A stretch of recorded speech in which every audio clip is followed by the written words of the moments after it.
The Selfish Path to Romance. Download Chapter 1 for free at drkenner.com and at amazon.com. Of course I love her, but it's a different kind of love. I mean, it doesn't burn with the passion and intensity of a Tristan and Isolde. It's more comfortable, more familiar. Maris and I are old friends. We can spend an afternoon together. Me at my jigsaw puzzle, she at her auto harp. Not a word spoken between us, and be perfectly content.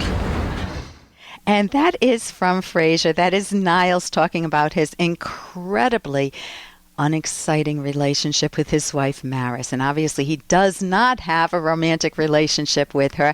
And what happens when you don't have a romantic relationship with your own partner for many years? What happens when you go out and someone pays a little attention to you and they tell you you're pretty, or that you're handsome, or you smell so good, or you dress so nicely, and they maybe just touch your shoulder in a way that you haven't felt in a long time. It goes through your body like electricity, and you start to feel emotionally involved with someone outside your marriage. What happens when you have an affair? And I am going to be talking today with Dr. Tiffany Kissler. She's an assistant professor of couple and family therapy at the University of Rhode Island, and she teaches courses in couple and family relationships and in sexuality and sex therapy.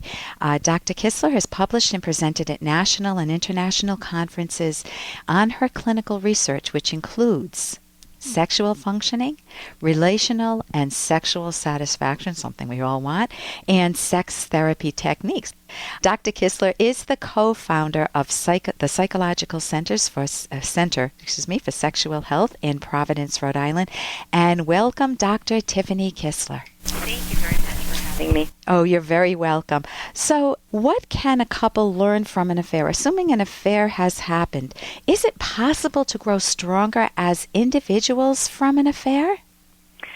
I think it's a question that comes up often, and absolutely couples can grow stronger from the affair. When we look at research, about a third of people don't really recover well. A third of people stay the same, and a third of people report that not only did they recover, but they grew even stronger than before. And that's the best outcome. Yeah, absolutely. If you can use, what do they call it, making lemons into lemonade? If you can use something that is so excruciatingly painful in your life, finding out that your partner has had an affair, cheated on you, behind your back, betrayed you, how do you grow from that as an individual? What type of questions might you ask yourself? So you might ask yourself, where did we come from? So what sorts of dynamics were present in our relationship before? What was our communication like? What type of conflict resolution skills did we use? Where was the friendship? And where are we now? So as you take that journey, examining where you came from, where are we now, it can help give you a roadmap for where do you want to go next. This is a time where couples are really taking time to look into their relationship and identify changes that they want to make, and oftentimes are more motivated to engage in some of these changes that they might have just taken for granted for some time. So if they just let the relationship go on autopilot and it starts to die, this is a wake-up call. And they can actually, it sounds like what you're doing is you're helping them look at their pattern, their trajectory. Where did we start off? Oh my God, can you remember making love on the porch when my parents were away?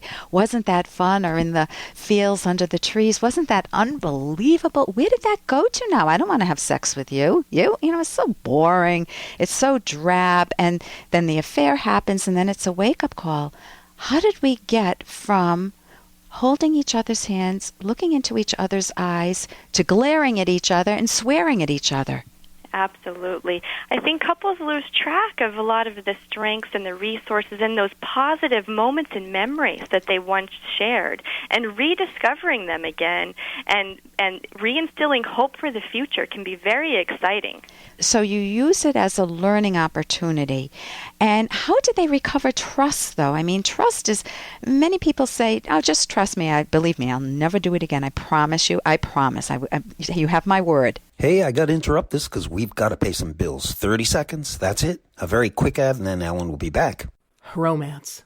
Ugh, I wish guys knew more about what we want from a relationship. Boy, I wish I knew more about what I want. Where's that ad I saw? Here it is. The Selfish Path to Romance. A serious romance guidebook. Download Chapter 1 for free at selfishromance.com and buy it at amazon.com. The Selfish Path to Romance. That is interesting. How do they recover trust, though? I mean, trust is, many people say, oh, just trust me. Believe me, I'll never do it again. I promise you. I promise. You have my word. You know, I heard Douglas Schneider, who is big in the field and studying affairs, once say that he uses a bank investment metaphor, or maybe like a stock metaphor. So if you invest in a stock and you lose a lot of money, you're going to be hesitant to reinvest in that again. Before you reinvest, you're going to want to make sure that the factors that put it at risk are no longer present. So here we're going to apply this to the relationship. To reinstill trust and security, we want to examine, again, where we came from. What were the factors that put our relationship at risk? And how can we adjust those factors so that we're no longer at risk and we feel safe investing in this for the future? So you go over specific issues that have ruptured the relationship, and that you look at it more. What I'm hearing is you're not getting into, you did this, no, you did this, and why the heck did you do this, and you're at fault, no, you're at fault. It's not the blame game. It's definitely taking a learning stance and looking at what are the factors that separated us, and what strategies can we use to rebuild, recover trust, and to recover the intimacy. And that requires time also, in order to restore that sense of predictability.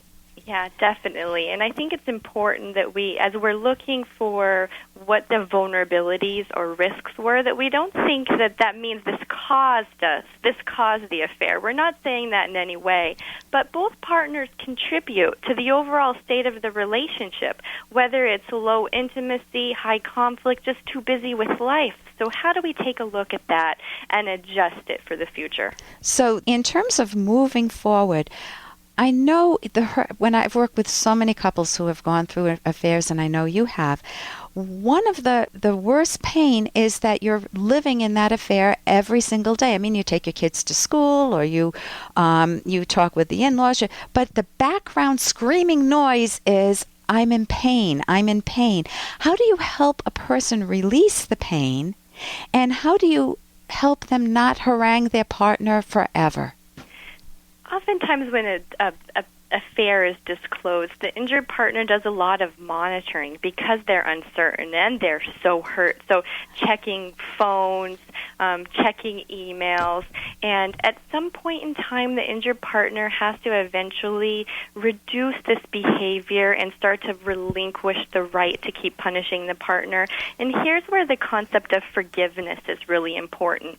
And it's important to remember that forgiveness doesn't mean that you're saying it's okay, and it's not a one-time event, but it's a process, and it's kind of a release from being dominated by this hurt and these negative feelings and these behaviors that you don't want to keep doing. So a rational view of forgiveness is that it's a way for me to recognize everything that happened without whitewashing it, and to move on, to not feel dominated by these horrible feelings, and to learn more about myself and the relationship, and to move on and maybe reconnect, or maybe decide to split up and move our separate ways, but at least it will be much more knowledgeable at that point. And I don't have the right to forever continue punishing my partner. That's not a weapon that I should always hold. I need to come to some terms with it if I'm the hurt partner, the injured partner in the case of an affair. I need to figure out how to over time rebuild the trust, or separate if that's the case, but not to always carry that urge to badger the person.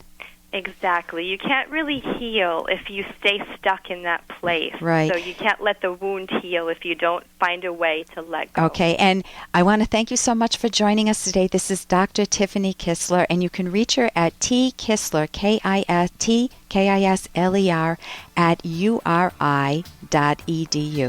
Thank you so much for joining us today, Tiffany. Thank you for having me. For more Dr. Kenner podcast, go to drkenner.com and please listen to this ad. Here's an excerpt from The Selfish Path to Romance, the Serious Romance Guidebook by clinical psychologist Dr. Ellen Kenner. How do you make yourself worthy? Genuine self-esteem comes from relying on your power to think. Here are some examples of what that means. Taking rational action to pursue your values, not being paralyzed by fear, doubt, or guilt. Is there something that you really want in life, some rational value, but are afraid to go after? Taking conscious pride in the achievements you have honestly earned. Do you ever feel unwarranted guilt about a genuine achievement or about your moral virtues? Developing your moral character.